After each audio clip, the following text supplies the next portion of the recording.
¡Ah, que te pillo! Voy a nadar contigo. ¡Ah, que te... Adiós al buen rollo. Oh man, I love that movie. Today we're going to learn Spanish phrases like that one and more by breaking down the trailer for Finding Nemo. I am using FluentU for this because you can pause and translate real time, which is the most useful thing when you're trying to learn or teach a new language. First, we're going to watch the Finding Nemo trailer. I'm going to need you to write down any words and phrases that you don't fully understand. Then we're going to break down the trailer line by line. I'll give you the different meanings and contexts for all of the words in the trailer. And finally, we're going to compare. You're going to take your notes and review all of the words that you've learned, as well as the new meanings behind the words that you already knew, and see how much you learn. ¿Qué será? Una luz preciosa. Me siento animado. ¡Que te pillo! ¡Ah, que te Voy pillo! a nadar contigo. ¡Ah, que te... Adiós al buen rollo. ¡Debo encontrar a mi hijo Nemo! ¿Hola? ¡Pilla caparazón, tío! No botes en el caparazón, acabo de encerrarlo. ¡Un pato! Eso no es un pato, eso es un pelícano. ¡Agarraos bien al pico! ¡La lié! ¡Ayuda que me voy!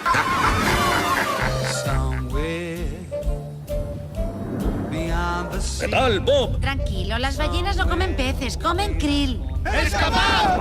¡Anda, mira, krill! ¡Nada! ¡Dory!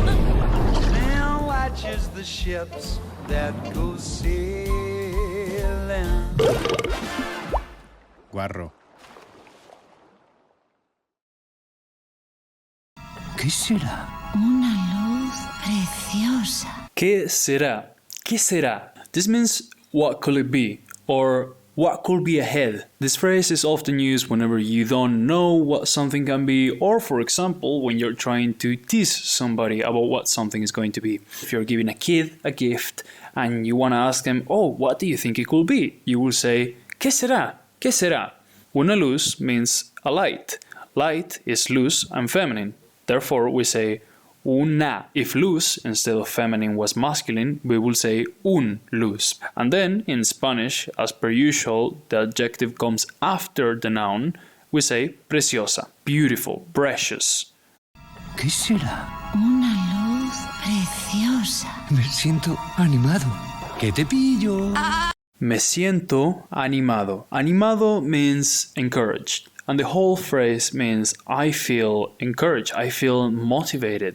The literal translation of animado means animated. Imagine if you had a drawing and you suddenly animate it. Now it's a moving picture, it's a cartoon, because you've embedded life into it. Me siento is speaking about how I feel. Me, referring to myself, siento. Me siento, I feel animated. Que te pillo is a type of exclamation. Pillo is a conjugation of the verb pillar, which means to catch. They could have just said te pillo, but instead they said que te pillo. Que te pillo doesn't give it a different meaning, but rather puts a little bit more oomph into the sentence, a little bit more emphasis. Que te pillo. Normally, this is how you say things in Spain only. You won't hear it that much in Latin American countries, even though they also speak Spanish. However, everybody will understand you, but might ask you why you're speaking like a Spanish person. ¡Que te pillo! ¡Ah, que te pillo! Voy a nadar contigo. ¡Ah, que te... Adiós al buen rollo. Here again, que te pillo, I'm going to catch you. And then, voy a nadar contigo. Voy can be used as I am going to do something, or it can also be used I am going to a particular place. Nadar means to swim. Don't confuse it with nada, which means nothing. Nadar with an R at the end means to swim. And contigo is another way of saying with you. Con is like with, and tigo refers to you. Again, contigo is a word that is not used in every country, but everybody will understand you if you say it. Now, when they get to the scene where they finally encounter the anglerfish, they say adiós al buen rollo. Adiós means goodbye, as you might know. To the buen rollo. Buen rollo is a type of slang that is most commonly used in Spain, and it basically means good vibes or good time. So this whole sentence says que te pillo, voy a nadar contigo, adiós al buen rollo. I'm going to catch you, I'm going to swim with you, good vibe to the good vibes. ¡Debo encontrar a mi hijo Nemo! Debo encontrar a mi hijo Nemo. I must find my son Nemo. Debo is a conjugation of the verb deber, which means to have to do something or to have an obligation to do something. Don't confuse it with the other use of the word deber, which means to owe something to somebody, like money and so on. In this case, it's being used only as I should, I must. It is my responsibility to. And it's conjugated on the first person. Yo debo. Encontrar means to find somebody or something. A doesn't have a direct translation, but it's basically a way to direct the action towards the subject. In this case, mi, my, hijo, son, my son. I must find my son, Nemo. Or Nemo, if you're watching the movie in a Spanish-speaking country. Hola. ¡Pilla caparazón, tío! Pilla caparazón, tío. Pilla is a conjugation of the verb pillar, which means to catch or to grab something after you've been chasing him. When the turtle says pilla caparazón, caparazón meaning shell or carapace, they're telling Nemo's dad to grab onto the shell. And tío, which usually means uncle in most countries, in Spain it means man or dude or guy. So it's almost like he's saying, grab onto the shell, man, as you can see in the translation below. ¡Pilla caparazón, tío! No potes en el caparazón, acabo de encerrarlo. No potes. No potes en el caparazón means don't puke on the shell. En means on, el, the, caparazón means shell. Now, notice how in Spanish they say en for on, but they will also say en for in. That's because there is no difference between in and on in Spanish. It's all en, whether you're inside or on top of something. No potes means don't puke. Potes comes from the verb potar, which can be used as vomiting but also translates directly to the idea of pouring something somewhere, like pouring the contents of a bucket onto a well or pouring the contents of a trash can onto a landfill. More often than not, though, it's used for liquids. Now, I want you to remember that every country is going to have a different way of saying things, and different countries are going to have different slang for words like to vomit or to puke. If you want to play it safe, instead of using potar, you can just use vomitar. No vomites en el caparazón will be a way so that every Spanish-speaking country can understand what you mean, whereas potar can sometimes be a little harder to understand for some people. Acabo de encerarlo means I just waxed it, I just polished it. Acabo de, acabar, means to finish something. However, when you say acabo de, it refers to the fact that you have just done something. It doesn't mean that you just finished something, but it can mean that you just did something. Acabo de hacer una torta. I just made a cake. Acabo de correr una carrera. I just ran a race. In this case, it says acabo de encerarlo. I have just waxed it. Encerarlo is a word that means to wax something, to polish something. Now you will notice sometimes in Spanish that when you put the prefix en before a noun, it means that you are performing a verb with that noun. So in this case, the noun is cera, wax, and we are encerando something, meaning that we're waxing something, we're performing a verb with the wax. ¡Un pato! A duck. Eso no es un pato, eso es un pelícano. Eso no es un pato. That is not a duck. Eso, that, no es, is not un pato. A duck. Eso, that is that is a pelícano. A pelican. ¡Agarraos bien al pico! Agarraos bien means hang on tight or hang on well. Agarraos is a conjugation that you're mostly going to hear in Spain because it's using the person vosotros, which means you all. In most other Spanish-speaking countries, people will use ustedes. And bien just means well or good. ¡Ayuda que me voy! When that fish says ayuda, que me voy, he's saying help, I'm going, help, I'm being drifted away.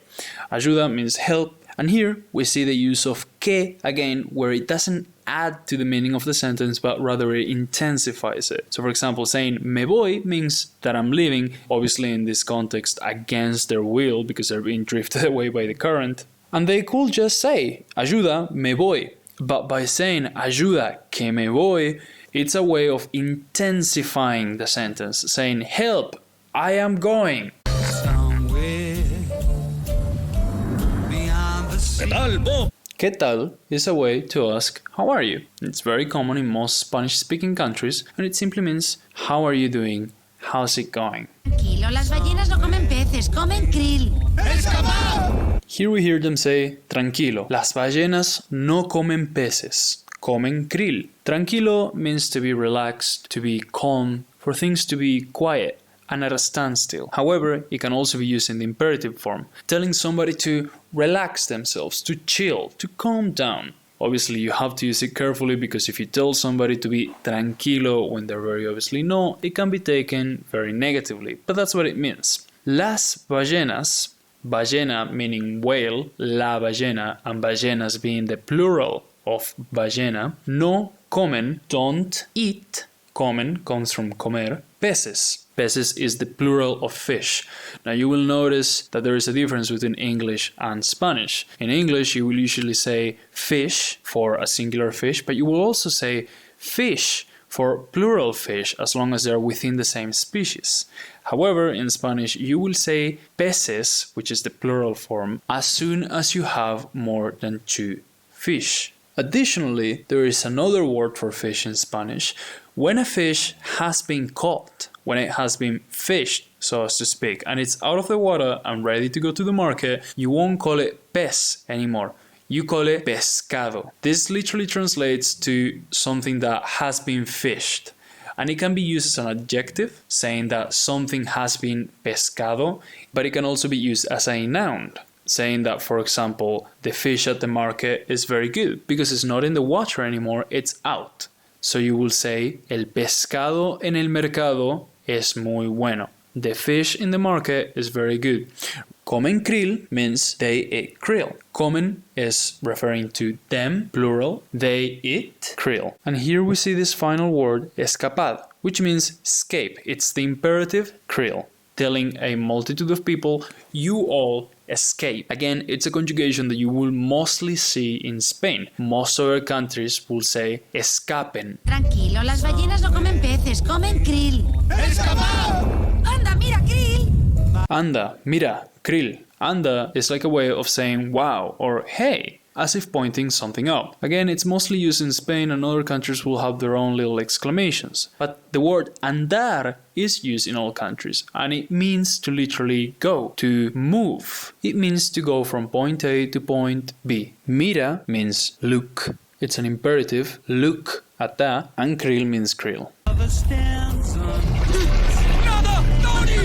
Nada, Dory. Now in this context, the word nada is an imperative telling the other fish to swim, telling Dory to go and swim. However, you have probably heard that it is also used as nothing. This can be confused, and if you learn Spanish for long enough, you will probably come across some jokes that make fun of this little wordplay, but pay attention to the context. This is a conjugation of the word nadar. Wow, that was a lot of words. I think that what you should do now is check your notes and see which new words did you learn. Let me know in the comments below. If you would like to try out FluentU, the platform that we made the video with today, you can try it for free for 2 weeks with the link in the description below.